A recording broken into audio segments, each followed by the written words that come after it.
Om Namo Narayana. Today we are looking at the Atma Upanishad. I've not read this one before. Maybe you have, maybe you haven't. So maybe we're in for a treat today. I have no idea what I'm about to read. You've heard that phrase before on this channel. Let's dive in, see what it says though. You ready? Part 1. Now Angira. The spirit manifests itself in three ways: the self, the inner self, and the supreme self. There are the organs: the skin, inner and outer, flesh, hair, the thumb, the fingers, the backbone, the nails, the ankles, the stomach, the navel, the penis, the hip, the thighs, the cheeks, the ears, the brows, the forehead, the hands and flanks, the head and eyes. These are born, and these die, so they constitute the self. Next, this inner self is indicated by the elements: earth, water, fire, air, ether, desire, aversion, pleasure, pain, desire, delusion, doubts, and memory. They are marked by the high pitch and accentlessness, short, long, and prolate vowel sounds. The hearer, smeller, taster, leader, agent, and self of knowledge, via stumbling, shouting, enjoying, dancing, singing, and playing on musical instruments. He is the ancient spirit that distinguishes between Nyaya, Mimasa, and the institutes of law, and the specific object of listening, smelling, and grasping. He is the inner self. Next, the Supreme Self, the imperishable. He is to be meditated on with the help of the yogic steps: breath control, withdrawal of sense organs, fixation of mind, contemplation, and concentration. He is to be inferred by the thinkers on the self as like unto the seed of the banyan tree, or a grain of millet, or 100th part of a split hair. Thus he is one and not known. He is not born, does not die, does not dry, is not wetted, not burnt, does not tremble, is not split, does not sweat.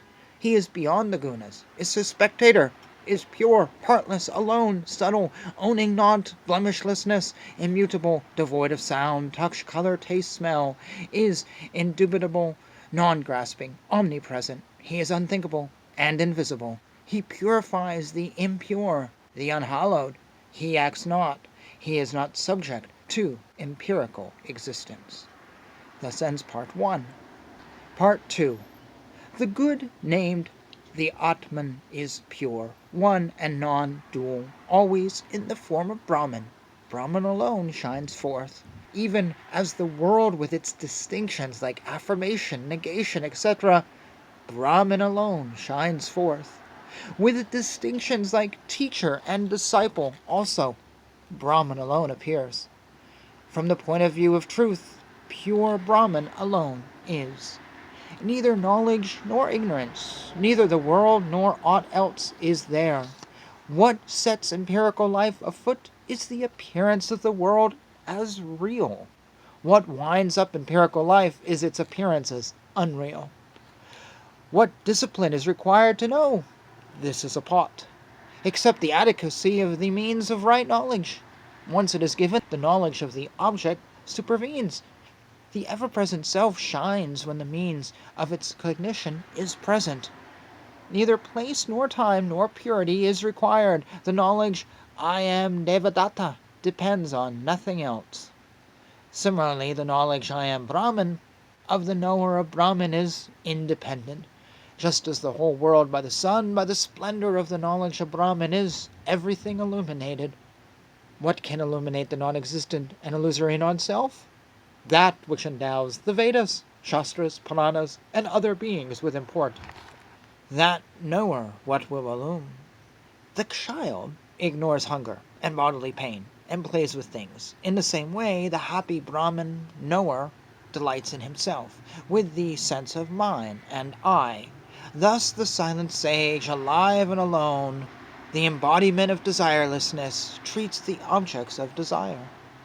Existing as the self of all, he is ever content, abiding in the self. Free from all wealth, he rejoices always. Though companionless, he is mighty. Though not eating, he is ever content. Peerless, he looks on all alike. Though acting, he does nothing. Though partaking of fruit, yet he is no experiencer. thereof. Living in a body, he is disembodied. Though determinate, he is omnipresent. Never is this Brahman knower disembodied and ever existent, affected by the pleasant and the unpleasant, or by the good and the evil. Because it appears to be encompassed by the darkness, the unencompassed sun is said to be encompassed by deluded men, not knowing the truth. Similarly, the deluded folk behold the best of Brahman knowers, liberated from the bondage of body, etc., as though he is embodied. Since he appears to have a body, the body of the liberated one remains like the shed skin of a snake. Moved a little hither and thither by the vital breath, that body is borne like a piece of timber up and down by the flood waters. By the fate is the body borne into the context of experiences at appropriate times. On the contrary, he who is giving up all migrations, both knowledge and unknowable, stays at the pure, unqualified self, is himself the manifest Shiva. He is the best of all Brahman knowers. In life itself, the foremost Brahman knower is the ever-free. He has accomplished his end. All adjuncts having perished, being Brahman, he is assimilated to the non-dual Brahman, like a man who with appropriate apparels is an actor, and without them resumes his natural state. In the same way, the best of Brahman knowers is always Brahman alone, and none else. Just as space becomes space itself when the enclosing pot perishes, so when particular cognitions are dissolved, the Brahman knower himself becomes nothing but Brahman. As milk poured into milk, oil into oil, and water into water, become milk, oil, and water. Just as combined they become one, so does the Atman knowing sage in the Atman. Thus disembodied liberation is the infinite status of being. Having won the status of Brahman, no longer is the yogi reborn, for his ignorance-born bodies have all been consumed by the experimental knowledge of being as the self. Because that yogi has become Brahman, how can Brahman be reborn? Bondage and liberation set up by Maya are not real in themselves in relation to the self, just as the appearance and disappearance of the snake are not in relation to the stirless rope. Bondage and liberation may be described as real and unreal, and as due to the concealment of truth. Brahman suffers from no concealment whatsoever. It is uncovered, there being nothing other than it to cover it. The ideas it is and it is not, as regards to reality, are only ideas in the intellect. They do not pertain to the eternal reality, so bondage and liberation are set up by Maya and do not pertain to the self. In the supreme truth, as in the sky, impartite, inactive, quiescent, flawless, unstained, and non-dual, where is room for mental construction. In the supreme truth, as in the sky, impartite, inactive, quiescent, flawless, unstained, and non-dual, where is room for mental construction. Neither suppression nor generation, neither the bond nor the striving, neither the liberty seeking nor liberated. This is the metaphysical truth. Thus ends part 2 and the Atma Upanishad. This is it. This is it. This Upanishad is worth hours of study, because this is the truth. This is it. This is the path to enlightenment.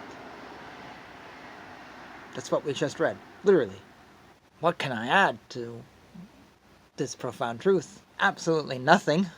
But I welcome you to take a stab at it, and I look forward to your comments. Thank you for joining me on this journey through all 108 Upanishads.